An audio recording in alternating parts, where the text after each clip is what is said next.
Olá, pessoal! Agora eu vou comentar a questão 21 do exame de ordem da OAB que caiu hoje, sobre direito internacional. É o clássico problema de direito internacional privado. Quem foi aluno meu dificilmente erraria essa questão. Porque o direito internacional privado sempre aponta 300 lugares e quer que você resolva o caso. Então vamos lá, primeiro lendo o problema. Tomás, inglês, e Marta, brasileira, se conheceram na Inglaterra, são grandes admiradores das praias brasileiras, motivo pelo qual resolvem se casar em Natal, Brasil, cidade domicílio de Marta. Em seguida, constituem como seu primeiro domicílio conjugal a capital inglesa. O casal, que havia se mudado para Portugal, passados 5 anos do início do vínculo conjugal, resolve lá se divorciar. Os consortes não tiveram filhos e durante o matrimônio que adquiriram bens em Portugal e um imóvel no Brasil, onde passavam férias.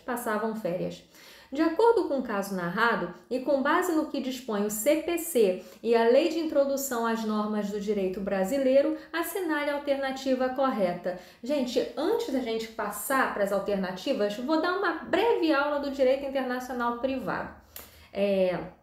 Nesse aspecto, eles se casaram, tá? Eles se conheceram na Inglaterra e se casaram no Brasil. Só que eles foram se mudar para a Inglaterra e depois vieram para Portugal.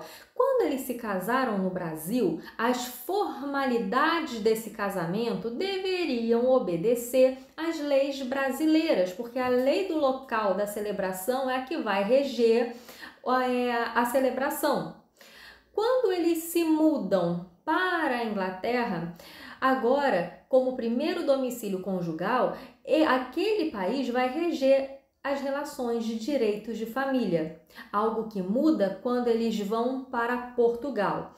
Caso esse casal, cada consorte, vivesse em domicílio diferente, aí sim o direito de família seria regido pelo primeiro domicílio conjugal, que é a Inglaterra. Entretanto, como eles residiam no mesmo local, as regras relacionadas a direitos de família vão ser as leis portuguesas.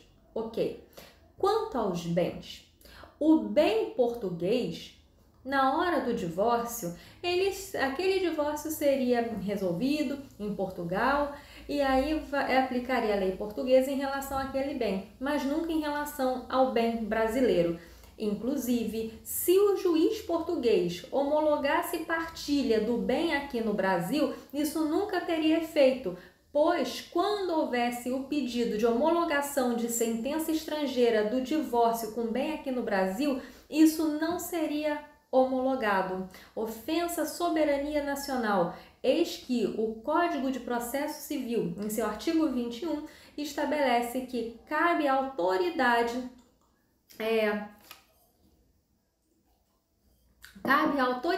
brasileira, com exclusividade, a partilha de bens aqui no Brasil.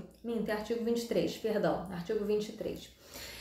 E agora que a gente tem essa ideia a respeito de como funciona o divórcio relacionado a direito internacional privado, vamos analisar cada uma das alternativas da questão 21. Ela não é passível de anulação, ela é fácil, na verdade. O casal poderia buscar as autoridades consulares brasileiras em Portugal para a realização do divórcio, sendo consensual? Nunca, jamais. Para a autoridade consular brasileira realizar divórcio, porque ela pode realizar divórcio, assim como pode realizar casamento, ambos deveriam ser brasileiros, não apenas uma brasileira. Os dois deveriam ser brasileiros. Nunca a autoridade consular brasileira teria a competência para fazer o divórcio de um consorte estrangeiro. Então, os dois deveriam ser brasileiros. Por isso, a A está errada. B.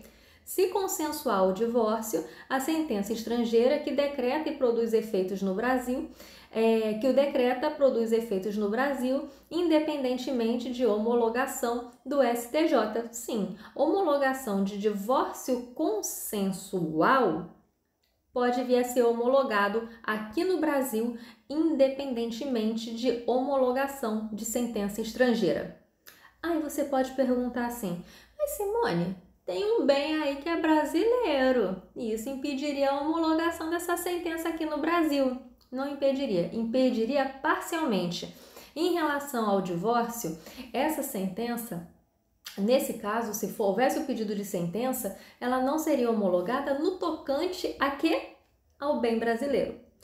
E em relação ao divórcio, ao restante do divórcio, a parte do divórcio simples, não haveria necessidade de homologação por falta de interesse de agir. Os efeitos pessoais do divórcio já seriam concretizados com o mero registro da sentença estrangeira no registro civil de pessoas naturais. E pronto, tá? Então, nesse caso, não é necessário homologação de sentença estrangeira de divórcio, se esse divórcio for consensual, divórcio simples, sem filhos, como é o caso em questão. Então, a letra B está correta.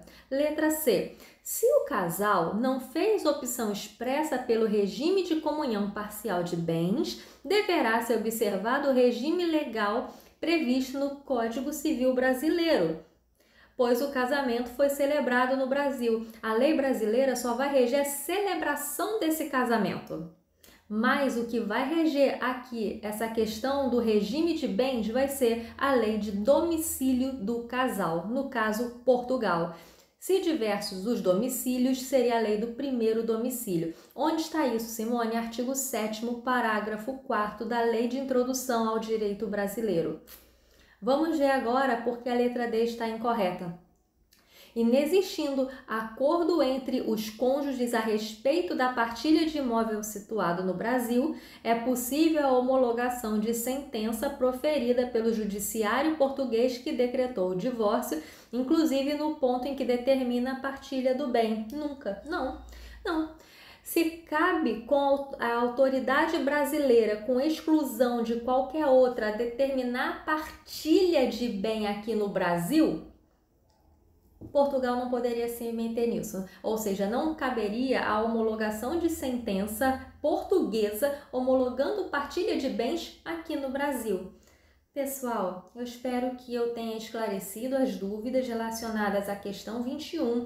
Qualquer dúvida, você pode fazer um comentário aqui no YouTube que eu vou te responder. Muito obrigada por ter me ouvido.